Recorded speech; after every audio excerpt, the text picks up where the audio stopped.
Have you ever looked at your boss or any manager and wondered, how much power do they really have? Well, today we're going to pull back the curtain and look at all the forces that box a manager in. We're going to find out who's truly pulling the strings in a company. And trust me, the answer isn't as simple as you might think. So let's kick things off with a big question, one that kind of frames this whole conversation. Is your boss a superhero? Single-handedly responsible for every success and every failure? Or are they more like a puppet, with their actions being controlled by forces way beyond their control? And that question, hero or puppet, it really gets to the core of two totally opposite, classic ways of looking at what a manager actually does. Let's break them both down.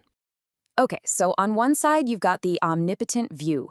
This is the hero story we all know. If the company does well, it's because the manager is a genius. If it fails, well, it's the manager's fault. Simple, right? But then, on the other side, you have the symbolic view. This idea says, hold on, a manager's impact is actually super limited by things they can't control, like the economy, what competitors are doing, or new regulations. In this view, they're more of a symbol, a figurehead, than the person actually steering the ship. So, which one is it? Well, as you've probably figured out, the real world isn't that black and white. The truth is, managers are living somewhere in the middle of these two extremes. They're constantly trying to make moves within a whole web of things holding them back. And that brings us to the core idea for today. A manager's freedom to act, what we call their discretion, is always being squeezed. It's getting pushed on from two different directions, from the outside by the external environment, and from the inside by the company's own culture. All right, let's start by looking outside the building. We're talking about all the stuff happening out in the world that can completely change the game for a manager and their company. So this external environment, it's basically a catch-all term for all those outside forces. Think about it. New technology popping up, customer taste changing, new laws getting passed, the economy going up or down. A manager has to be watching all of it all the time. And the biggest headache that comes from this outside world? It's one word: uncertainty. You just don't know what's coming next. And that uncertainty is really driven by two things: how fast the world is changing and just how complicated it is. We can actually map this out. So imagine a business environment that's simple, not a lot of competitors, not a lot of moving parts, and it's also stable, meaning things don't change very fast. That's low uncertainty. A great example is a soft drink bottler. The major players are known, the product doesn't change much, it's a pretty predictable world to manage in. Okay, now what if things are stable, but they're really complex? Take a big university. You've got tons of different departments, students, alumni, government rules, donors, so many moving parts. Things don't change on a dime, but just juggling all those different pieces creates a decent amount of uncertainty. Now let's flip it. What if the industry is simple, maybe only a few big brands, but it's super unstable? Well, welcome to the world of fashion. What's hot today is old news tomorrow. Tastes literally change overnight, and that creates a ton of uncertainty for any manager trying to guess what people will want to wear next season.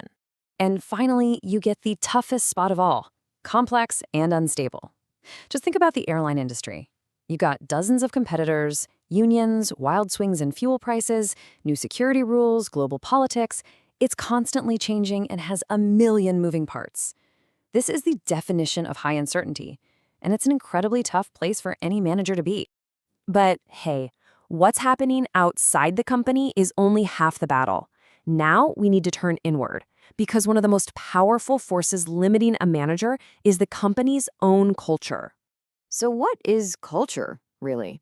The simplest and probably the best definition is just this. It's the way we do things around here. It's all the unwritten rules that everybody just knows. Now, if you want the more formal, textbook definition, organizational culture is a system of shared meanings and beliefs that shapes how employees act. Honestly, the best way to think about it is like a company's personality. It determines what's important, what's not, and what'll get you a high five or a weird look in the hallway.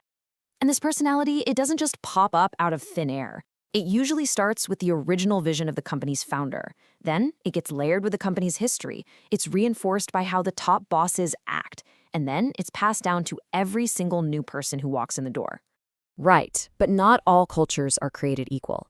Some are incredibly powerful and influential, while others are, well, kind of weak and all over the place.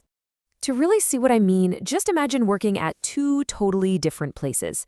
Over here we have Organization A, which looks pretty formal, kind of rigid. And over here is organization B, which feels a lot more open and collaborative. How different do you think a manager's job would be in each of these places? The differences get really obvious when you look at the details. In Company A, it's all about documenting your decisions, following a ton of rules, and focusing on individual work. But over in Company B, they actually reward you for taking risks. They have very few rules, and they're all about teamwork. A manager trying to operate in these two cultures would have to act like two completely different people. And that leads us to a really important point. In a strong culture, the company's core values are shared by just about everyone. People really believe in them.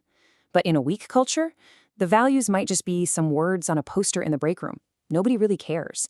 And there's a huge disconnect between what the company says is important and what people actually do. So, why does this all matter? Well, having a strong culture gives you a huge advantage. It makes employees more committed, it helps you attract the right kind of people in the first place, and at the end of the day, it leads to better performance because everyone is aligned and pulling in the same direction. Okay, so if culture is this powerful, invisible force, how do people actually learn it? How do new hires figure out all these unwritten rules? Well, it's not magic. Culture is passed down in four main ways. First, through stories. You know, the legends people tell about the founder or about that time someone saved a huge project. Second, through rituals, like the weekly team meeting or the big annual holiday party. Third, through material symbols, everything from the office layout to who gets a corner office.